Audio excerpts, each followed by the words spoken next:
Hello students, bio खजाना channel में आपका स्वागत है। आज मैं हाई स्कूल के लिए एक वीडियो लेके फिर उपस्थित हुआ हूँ आपके सामने, जो एनसीईआरटी और यूपी बोर्ड तथा सीबीएसई तीनों में हाई स्कूल के अलग अलग अध्याय के रूप में ये चैप्टर दिया हुआ है। एनसीईआरटी में ये अध्याय 8 के अंतर्गत जीव जनन कैसे करते हैं, हाउ डू ऑर्गेनिज्म रिप्रोड्यूस, जीव जनन कैसे करते हैं। हर एक जीवधारी अपनी संख्या कायम रखने के लिए जो जैविक प्रक्रियाएं करते हैं जनन कहलाता है।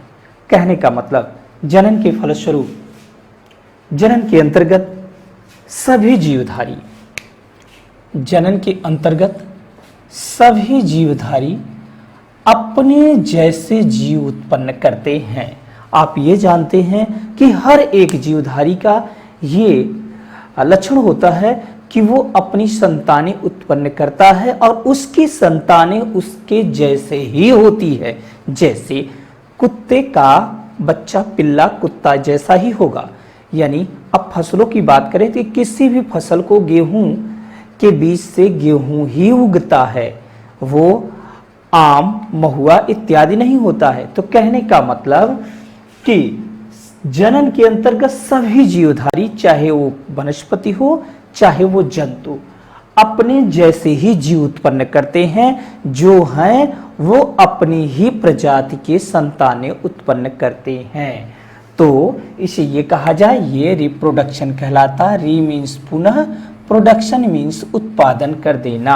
अपने ही जैसे संतान उत्पन्न करना या उत्पन्न करना रिप्रोडक्शन कहलाता है। री मीन्स पुनः, प्रोडक्शन मीन्स उत्पादन कर देना, यानी अपने जैसे ही संतान को उत्पन्न करना या कर देना रिप्रोडक्शन के अंतर्गत आता है। और ये कहा जाए, ये जो एक पीढ़ी से दूसरी पीढ़ी में अपने ही जैसे लक्षण उत्पन्न होता है कि ये अनुवांशिक लक्षण होता है। ये अनुवांशिक लक्षण जो डीएनए होता है, ये अनुवांशिक लक्षण होता है जो एक पीढ़ी से दूसरी पीढ़ी में स्थानांतरित होता है। माता पिता के लक्षण जो संतानों तक पहुंचते हैं, माता पिता के जैसे ही लक्षण संतानों में जो दिखता है, ये अनुवांशिक लक्षण होता है जो अगली पीढ़ी में स्थानांतरित होता है। और ये कहा जाए, ये डीएनए होता है जो अनुवांशिक लक्षण ले जाने का कार्य करता है। डीएनए ही अनुवांशिक लक्षण होता है। तो अब ये कहा जाए, डीएनए क्या होता है कि डीएनए में द्विगुणन की क्षमता होती है। यानी डीएनए जो होता है सेल्फ रिप्रोडक्शन पावर होता है, डुप्लीकेट बन जाता है। जैसे फोटोस्टेट कॉपी से 1 प्रति से 2 प्रति बन जाए, वैसे ही डीएनए में दुगुणन की क्षमता होती है। तो आपने ये देखा कि जीव जनन जो करते हैं अपने ही जैसे संतानें उत्पन्न करते हैं और अपनी इस पृथ्वी या वातावरण में संतान को कायम रखने के लिए जो प्रक्रिया करते हैं जनन कहलाता है। अब ये जनन 2 प्रकार के मुख्यतः इस स्तर तक है। कौन सा? अलैंगिक जनन और लैंगिक जनन। अलैंगिक जनन कहा जाए कि इस प्रकार का जनन निम्न वर्ग के जीवधारियों में पाया जाता है। इस प्रकार का जनन निम्न वर्ग के जीवधारियों में पाया जाता है। निम्न वर्ग के जीवधारी का मतलब जो अल्प विकसित होते हैं। कहने का मतलब जैसे जंतुओं की बात की जाए तो प्रोटोजोआ ये निम्न वर्ग के हैं। फिर जैसे जैसे एडवांस होंगे, कार्डेटा यानी मनुष्य, हाथी, और ये वनस्पतियों की बात करें तो आम महुआ नीम, ये एडवांस बड़े बड़े एंजियोस्पर्मिक प्लांट की बात करें तो वो एडवांस हो जाते हैं, विकसित जीवधारी हो जाएंगे, चाहे जंतु हो या वनस्पति। तो कहने का मतलब ये निम्न वर्ग के जीवधारियों में अलैंगिक जनन पाया जाता है, जो अल्प विकसित है, निम्न वर्ग के जीवधारी हैं। और इसमें जो है विकसित प्रकार के, एडवांस प्रकार के जीवधारियों में लैंगिक जनन पाया जाता है।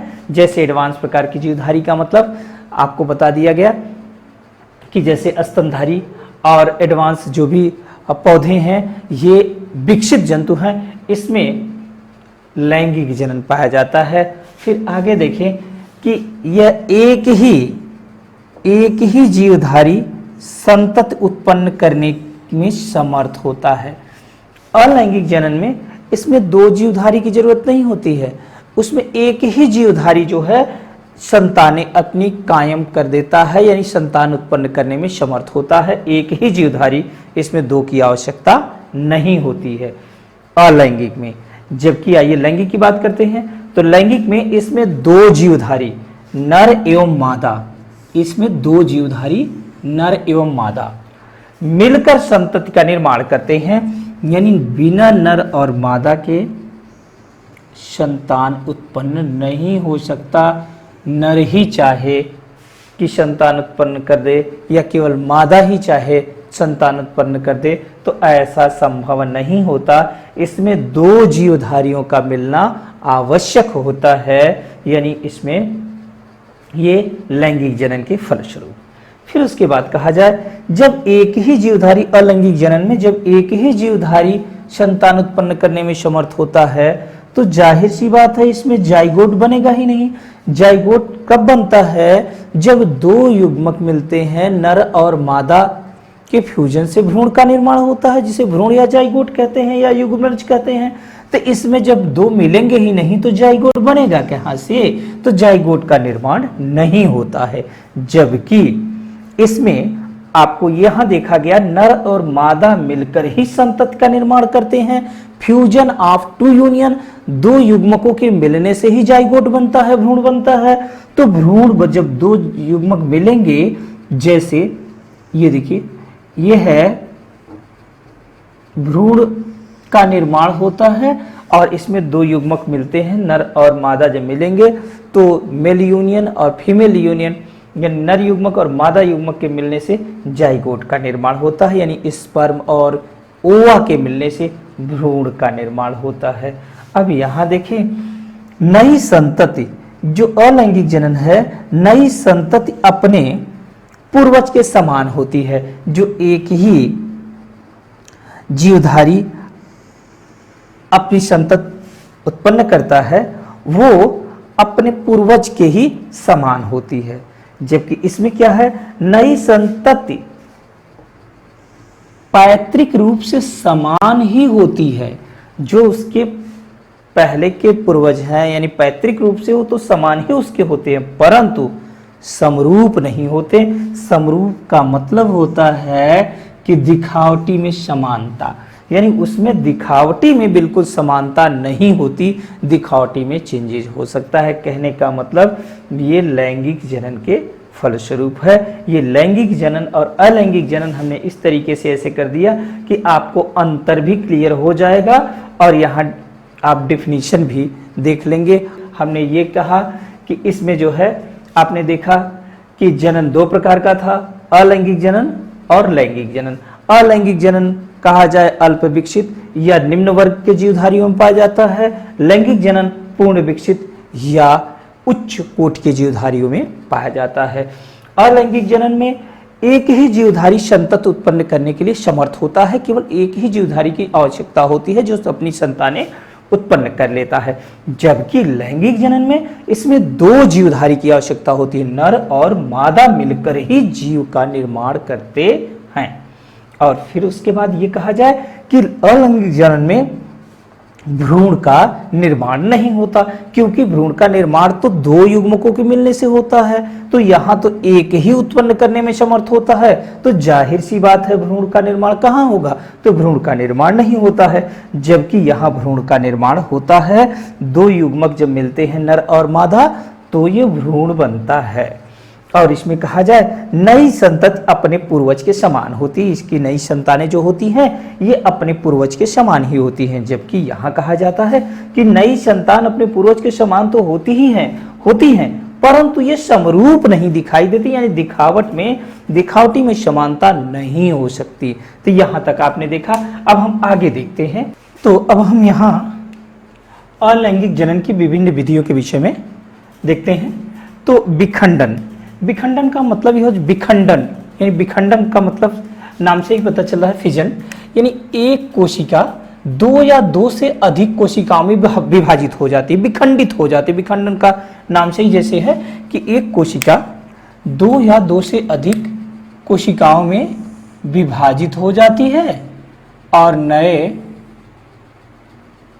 जीवधारी का निर्माण करती है। तो विखंडन में दो प्रकार से हो रहा है, एक द्विविखंडन, एक बहुविखंडन, यानी बहुखंडन और द्विविखंडन। द्विविखंडन में क्या होता है, यह जो है एक कोश की, ज्यादातर एक कोश की जीवधारियों में पाया जाता है, जैसे अमीबा और जीवाणु में। अमीबा देख रहे हैं, ये अमीबा है, अमीबा का एक निश्चित आकार तो होता नहीं है, ये देख रहे हैं अमीबा। ये अमीबा का पहले इसका केंद्रक, इसका न्यूक्लियस जिसे इंग्लिश में कहते हैं, ये न्यूक्लियस बड़ा होता है, लंबा होता है, विभाजित होता है। ये न्यूक्लियस देख रहे हैं बट रहा है, और ये न्यूक्लियस जैसे बट रहा है, ये दो भागों में न्यूक्लियस बटने के बाद इसका जीव द्रव्य भी, ये प्लाज्मा, ये लेमा भी, ये देख रहे हैं जीव द्रव्य भी बट जाता है।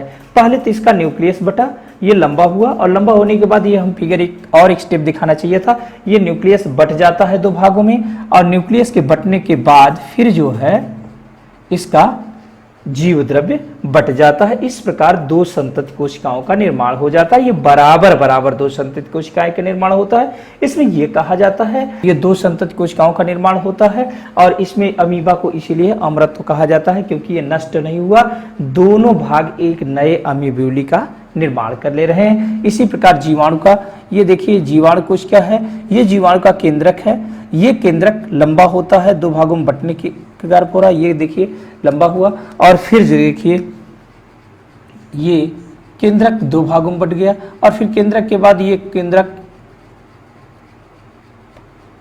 का द्रव्य दो भागों में बट गया, और इस तरीके से पूरा ये दो कोशिका, दो जीवाणु कोशिका में विभाजित हो जाता है। इसमें दोनों जीवाणु कोशिका बराबर भागों में बटती हैं। तो ये आप देख रहे हैं, ये बाइनरी फिशन यानी दो भागों में बट गया, यानी दो संतति कोशिकाओं का निर्माण होता है। अब बहुखंडन में क्या होता है, बहुखंडन या मल्टीपल फिजन, मल्टीपल फिजन में कहा जाए कि इसमें एक कोश की या बहुकोश की, दोनों प्रकार के जीवधारी आते हैं। इसमें प्लाज्मोडियम और यूलोथ्रिक्स को देखते हैं। कहने का मतलब ये, इसमें प्रतिकूल परिस्थिति में इसमें एक से अधिक सिस्ट का निर्माण होता है, तो प्रतिकूल परिस्थिति में ये एक कवरिंग बन जाता है। जैसे टेम्परेचर बढ़ गया, पानी की कमी हो गई, और फिर ऐसे कंडीशन में ये जो यहाँ स्पोर बन रहे हैं, ये सिस्ट बन रहे हैं, ये देखिए यहाँ छोटे छोटे ये केंद्रक, ये डिवाइड हो जाता है, और फिर केंद्रक के डिवाइडेशन के बाद इसका जीवद्रव्य भी बट जाता है। इस प्रकार से ये एक सिस्ट बन रहा है, ये बाहर से एक कवरिंग है, एक प्रोटेक्टिव लेयर है, और जैसे ही अनुकूल परिस्थिति आती है तो ये लेयर डिजॉल्व हो जाती है, गल जाती है, और सभी ये नए संतति का निर्माण कर लेते हैं। ये यूलोथ्रिक्स में होता है, प्लाज्मोडियम वाइवेक्स में होता है, यानी प्लाज्मोडियम में होता है, और ये कहा जाए यूलोथ्रिक्स में भी होता है। यूलोथ्रिक्स में प्रतिकूल परिस्थिति में आने पर इसके प्रोटेक्शन के लिए, ये स्पोर के प्रोटेक्शन के लिए चारों तरफ से कवरिंग बना लेता है, और ये इसे कवर किए रहता है, और जैसे ही अनुकूल परिस्थिति आती है तो ये सब जो है एक नए जो है यूलोथ्रिक्स का निर्माण कर लेते हैं। इस तरीके से अब खंडन की बात करें, खंडन जो होता है फ्रेगमेंटेशन, फ्रेगमेंटेशन का मतलब ये है कि उसके नए टुकड़े, ये भी ज़्यादातर ये देखा जाए शैवाल और कवकों में ही पाया जाता है। ये शैवाल और कवक में ये नए नए तंतु, शैवाल कवक जाने बिल्कुल छोटे छोटे पतले पतले बारीक महीन धागे की तरह संरचना है, और ये महीन, ये छोटे छोटे टुकड़ों में टूटकर नए फ्रेगमेंट का निर्माण, जैसे देख रहे हैं ये है स्पाइरोगाइरा का फिगर हमने बनाया था, स्पाइरोगाइरा,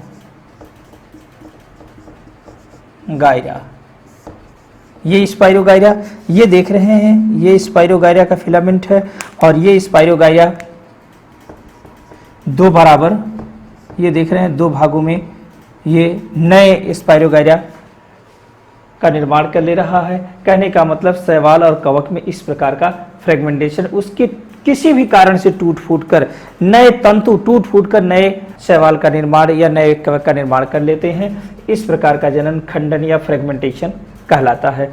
फिर आया पुनरुद्भवन, पुनरुद्भवन या पुनर्जनन। पुनरुद्भवन या पुनर्जनन में ये कहा जाए, इसमें हाइड्रा और प्लेनेरिया आता है। हाइड्रा में ये कहा जाए प्लेनेरिया, देखिए ये प्लेनेरिया का मैंने फिगर बनाया है।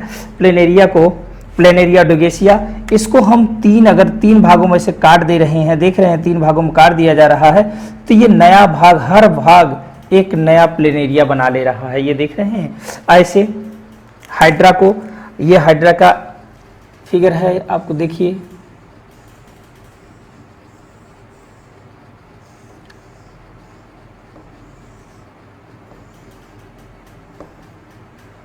ये हाइड्रा अगर बीच से ऐसे चीर दीजिए, चीरा लगा दीजिए, तो बगल में ये 2 हाइड्री बन जाते हैं। इस तरीके से यहाँ 2 हाइड्रा का यानी निर्माण हो जाएगा, ये निर्माण कर लेगा एक हाइड्रा, और इस तरीके से ये पुनरुद्भवन रीजनरेशन ये प्राप्त कर लेता है, फिर से नए हाइड्री का निर्माण कर लेता है। तो इस प्रकार पुनरुद्भवन हुआ। और फिर बडिंग देखते हैं, बडिंग किसमें पाया जाता है? ये हाइड्रा के में एक, ये देख रहे हैं बड नाम ही है बडिंग, एक बड लाइक स्ट्रक्चर, कलिका सदृश संरचना बना लेती है। ये देख रहे हैं ये कलिका सदृश, ये हाइड्रा का संरचना है। एक हाइड्रा सेलेंट्रेटा का प्राणी है और ये सेलेंट्रेटा का जंतु है। इसमें देख रहे हैं कि ये बड लाइक स्ट्रक्चर हुआ, ये बड देख रहे हैं ग्रोथ करके बाद में ये डिटैच हो जाता है इससे और नए संतत ये बड से या हाइड्रा का निर्माण करता है, नई हाइड्री बन जाती है किससे? इस बड के द्वारा। तो बडिंग ही हाइड्रा के जनन के लिए जिम्मेदार हो रहा है। तो आप देख रहे हैं बडिंग भी एक प्रकार से अलैंगिक जनन की विधि है। आपने अलैंगिक जनन की विधियों में विखंडन में आपने देखा कि एक कोशिका 2 से अधिक कोशिकाओं में विभाजित हो जाती है। विखंडन 2 प्रकार का था, द्विफिजन यानी जब 2 भागों में बढ़ता है, और फिर उसके बाद मल्टीफिजन जब 1 से अधिक भागों में बांटता है। ये देख रहे हैं कई भागों में जब बढ़ गया तो ये रहा मल्टीपल। और फिर खंडन में ये देखे हैं कि शैवाल और कवक में होता है, स्पाइरोगायरा में होता है, उसके टुकड़े से नए किसी कारण से टूट फूट कर नए टुकड़ों से, नए फ्रेगमेंट से नए प्राणी का निर्माण होना। और फिर उसके बाद पुनरुद्भवन में देखा कि पुनरुद्भवन प्लेनेरिया डोगेशिया और हाइड्रा को अगर जितने भागों में काट दिया जाए, नए हाइड्री और नए प्लेनेरिया डोगेशिया का निर्माण कर ले रहे हैं। ये आपने फिगर देखा, ये देख रहे हैं इस तरीके से ये 3 प्लेनेरिया डोगेशिया बन जा रहे हैं। और फिर बडिंग देखा कि ये हाइड्रा एक बेस के पास न्यू बड की तरह संरचना निकालता है और वो संरचना बाद में ओल्ड हाइड्रा या बन जाता है। पुराने हाइड्रा से ये डिटैच होकर एक न्यू हाइड्री जो है का निर्माण कर ले रखता है और बेस से लेकर एक पूर्ण हाइड्रा। आइए कायिक प्रवर्धन की बात करते हैं। अब कायिक प्रवर्धन या कायिक जनन, ये वेजिटेटिव प्रोपागेशन इंग्लिश में। अब कायिक का मतलब ही है, जैसे आप दिमाग में बैठाने के लिए, काया में शरीर ही होता है। हम लोगों की काया क्या है? शरीर है ना, कायक कहते हैं। तो काया पौधे के कायिक जनन यानी पौधे के भागों से, पौधे का शरीर किससे बना होता है? उनकी काया क्या है? जड़, तना, पत्ती, यही तो है। तो इस प्रकार ये कहा जाए कि कायिक भाग से, पौधे के कायिक भाग से ही नए पौधे का निर्माण, यानी कौन सा कायिक भाग होता है पौधे का, किससे बना होता है? तो जड़, तना और पत्ती, यही तो उनका कायिक भाग है। इन भागों से पौधे का नया निर्माण होना कायिक प्रवर्धन कहलाता है। तो प्राकृतिक विधि इसमें अकृत्रिम विधि। प्राकृतिक विधि क्या है? जो नेचुरल रूप से होती है, सामान्य रूप से होती है। तो आप देखते हैं कि डहेलिया, शकरकंद इत्यादि में जो होता है, ये जड़ ही डहेलिया शकरकंद का जड़ लगा देते हैं, तो मिट्टी में प्रोपगेट कर देते हैं, तो नया पौधा उत्पन्न हो जाता है। तो ये जड़ द्वारा होता है। और फिर उसके बाद आलू, आप देखे हैं आलू तना है, अदरक तना है, गन्ना तना है। ये आलू को काटते हैं, उनकी आंखों के पास से, आंखा जिसे कहते हैं, उसे निकाल लेते हैं आलू में। और अदरक भी काटते हैं और गन्ने को भी देखते हैं काट के उसको जो है मिट्टी में गाड़ देते हैं, नया पौधा उत्पन्न हो जाता है। यानी तने द्वारा इसमें जनन होता है। कहने का मतलब नए पौधे का निर्माण किससे होता है? तने के द्वारा। फिर ब्रायोफिल्लम पत्ती है, ये ब्रायोफिल्लम ये नुकीली होती है, ये किनारे किनारे कटी होती है। ये देखिए किनारे किनारे पर ये छोटे छोटे पौधे उत्पन्न हो जाते हैं, किनारे किनारे निकुले भाग पर छोटे छोटे पौधे उत्पन्न हो जाते हैं ब्रायोफिल्म में। तो आपने ये देखा जड़ से भी हो रहा है, तने से भी हो रहा है, पत्तियों से भी हो रहा है। यानी नए पौधे का निर्माण इन प्राकृतिक विधि में तीनों तरीके से अलग अलग पौधों में ये होता है, इनका न्यू तरीके से नए पौधे का निर्माण। तो इस तरीके से कायिक जनन में जो भाग ले रहे हैं जड़, तना, पत्ती तीनों। अब कृत्रिम विधि से देखें, जो आर्टिफिशियल तरीके से हम अपने फायदे के लिए करते हैं, तो आम में कलम आपने कहा देखा नहीं, कहते कलमी आम है, कलमी आम, तो वो जल्दी ही ग्रोथ कर जाता है, जल्दी ही फल देने लगता है। तो ये कलमी आम, आम कलम के द्वारा जो आम लगाया जाता है उसमें जल्दी ही क्वालिटी और कहने का मतलब टाइम ड्यूरेशन कम हो जाता है, फल जल्दी आ जाते हैं। तो ये कृत्रिम विधि द्वारा कलमी आम। फिर उसके बाद गुलाब, आप देखते हैं इसमें क्या होता है, आपका फेवरेट फूल गुलाब, उसे लेते हैं और उसके तने को लेके आप एक्सटर्नल अगर ट्रीटमेंट कर दीजिए, कहने का मतलब हार्मोनल ट्रीटमेंट, इसके जड़ के पास जहां जड़ नीचे जो जमीन में गाड़ रहे हैं उस भाग में ऑक्सिन या वृद्धि हार्मोन्स को छिड़काव कर दीजिए, लगा दीजिए, तो इसमें जड़ें जल्दी निकल आती हैं। तो कहने का मतलब ये देखें कृत्रिम विधि से ये जो पौधे उत्पन्न किए जा रहे हैं। और फिर उसके बाद आता है कायिक संवर्धन। कायिक संवर्धन क्या है? काया मीन्स वही बताएं कि कायिक संवर्धन।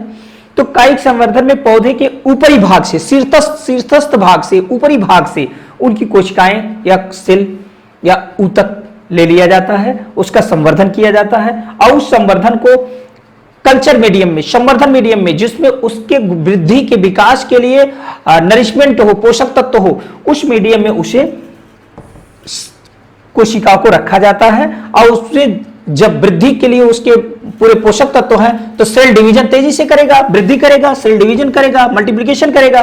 तो इसमें जैसे वृद्धि होगा कैलस लाइक स्ट्रक्चर हो जाए, कैलस की तरह संरचना जैसे हो गई, तो इसमें हार्मोनल ट्रीटमेंट दिया जाता है, हार्मोन्स का उपयोग किया जाता है। हार्मोन्स के छिड़काव से, हार्मोन्स के उपयोग से इसमें यह होता है कि वृद्धि और परिवर्धन तेजी से हो जाता है, यानी सेल डिवीजन और उसमें जो वृद्धि का परिवर्धन विकास जो है वो तेजी से हो जाता है। वृद्धि हुआ, अब इस वृद्धि वाले कैलस को उसे क्या करेंगे, मिट्टी में जो पौधा हो गया, अब इस छोटे पौधे के मिट्टी में प्रोपगेट कर दिया जाता है, मिट्टी में रोपित कर दिया जाता है। इस तरीके से ये कायिक संवर्धन द्वारा पौधा उत्पन्न किया जाता है। आपने देखा कि पौधे के ऊपरी शीर्षस्थ कलिकाओं से कोशिकाएं लेके कल्चर मीडियम में ग्रोथ कराया जाता है, उसे हार्मोनल ट्रीटमेंट दिया जाता है, फिर डिवीजन, वृद्धि, विकास, परिवर्धन के फलस्वरूप वो पौधे को मिट्टी में रोपित कर दिया जाता है। इस प्रकार का पौधा जो होता है, ये क्या होता है, इसमें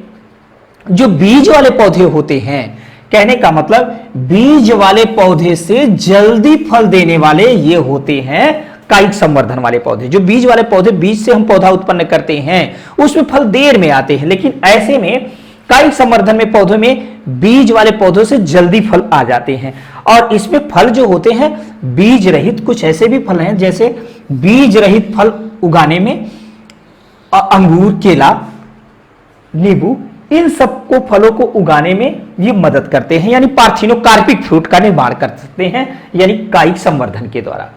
अब सजावटी पौधे जैसे आर्किड, सजावटी पौधे जैसे आर्किड, कई प्रकार के अच्छे पुष्प और चमेली, इन सब पौधों को कायिक प्रवर्धन के द्वारा ही अच्छे से जल्दी पुष्प लाने के लिए, अच्छे सजावटी पौधे के जल्दी रिजल्ट लाने के लिए कायिक संवर्धन सबसे अच्छा इसका जो है तरीका है। फिर उसके बाद ये कहा जाए कि जो पौधे, कहने का मतलब बीज उत्पन्न करने की क्षमता खो दिए रहते हैं, जिन पौधों में बीज उत्पन्न करने की क्षमता नहीं रहती, खो दिए रहते हैं, ऐसे पौधे कायिक संवर्धन द्वारा प्रोपगेट किए जाते हैं।